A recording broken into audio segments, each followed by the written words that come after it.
A knock at the door. Margaret had left me some time ago. That very day I closed all the curtains and kept the lights out. I stopped going out. I ate mostly from the pantry, when I did eat. I raided the wine cellar with regularity, yet seemed to make no dent in it. The notices in the mail had no effect on me. I let them pile and overfill, and the rain washed them out and make a carpet of them on the first stoop. And I waited. I waited for her to return for her things. Then I heard a knock at the door. It was tough breaking up the basement floor. I had the sledgehammer but nothing for a spike to pound on. I found a crack and used the fireplace poker as a wedge. I didn't mind the work, the hours, I felt motivated. I tried to use the ash shovel to dig but only bent it. I snuck out at night to the barn for a proper spade and began digging a proper 6 feet. I worked through until the next morning. Then I heard a knock at the door. He was from my bank. Or he was her friend from the charity thing when we used to go to such things. I stopped my work until he went away. The work went well. My appetite even returned for that brief time. I ate an apple with dirty fingers. I washed it down with a nice anjou. No blast, no need to be so formal anymore. Then I heard a knock at the door. I put Margaret in her place, but had not the time to cover her. Looking from the side window, I saw the charity man had returned. Was he the lover? Aaron? Andre? What's in a name? Now he was looking along the windows, trying to see between the edges and the curtains. I waited for his departure in darkness and silence. Later I patted the earth down on Margaret and snuck out in the night to pull up stones from the patio that would suitably cover the exposed earth in the basement. I slept the sleep of the just for several days afterwards. Then I heard a knock at the door. It was Margaret's sister.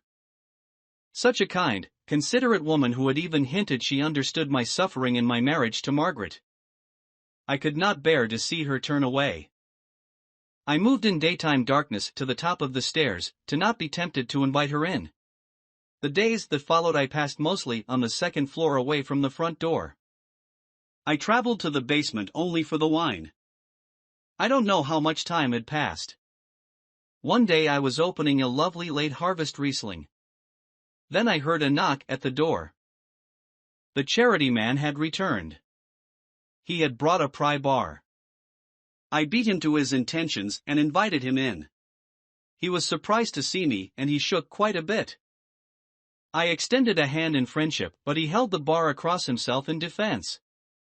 I knew despite my evening jacket that I must have looked quite a mess. I tucked in my dress shirt and offered Andre, as he identified himself, some of my Riesling. He declined. It was my fault, really. I should have poured him a glass instead of expecting him to drink from the bottle like myself.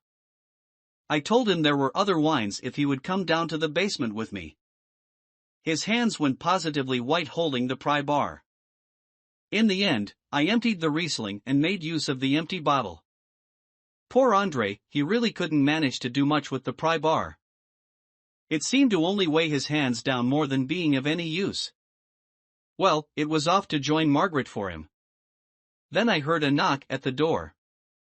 Irina had returned. My dear sister-in-law. Well, formerly. I'm afraid I creaked the steps getting from the basement to the second floor to look down on her from the windows above. I could have hardly have greeted her dressed as I was. My dirted dress shirt now had spots of red. I wasn't entirely sure if it was all spilt wine. In fact, I could not remember when I last drank some of the red. Irina seemed to be looking away from the house to Andre's orphan sports car. Then I heard a knock at the door. No, this was not how I wished to greet her. I daydreamt that with the passage of time she might see me in a new light now that I was estranged from the unbearable influence of her sister. The woman was a monster. Clearly Irina must have seen that and been in sympathy with my need for liberation. And this Andre, an obvious self-serving fool, the world was better off with the knowledge that hereafter he would be calling in as absent. Then I heard a knock at the door. Would it never stop? I changed to pajamas, robe, and slippers. Washed my face, and gelled my hair to hide the lack of kempt. I overspilled some cologne and opened the front door. Irina wore a modest, coarse fabric suit. She inquired about me and I played the lost soul that I was. She inquired about her sister and I explained she had run off with Andrei. She declined an offer of wine and we sat in silence for some time before I lost my head and confessed my undying love for her. I'm afraid I overplayed my bid, as it were. She fled. Days passed in anguish and the nights passed in alcohol. Then I heard a knock at the door. Irina had returned. My heart soared, and then did a belly flop as she explained there could be no future for us as she was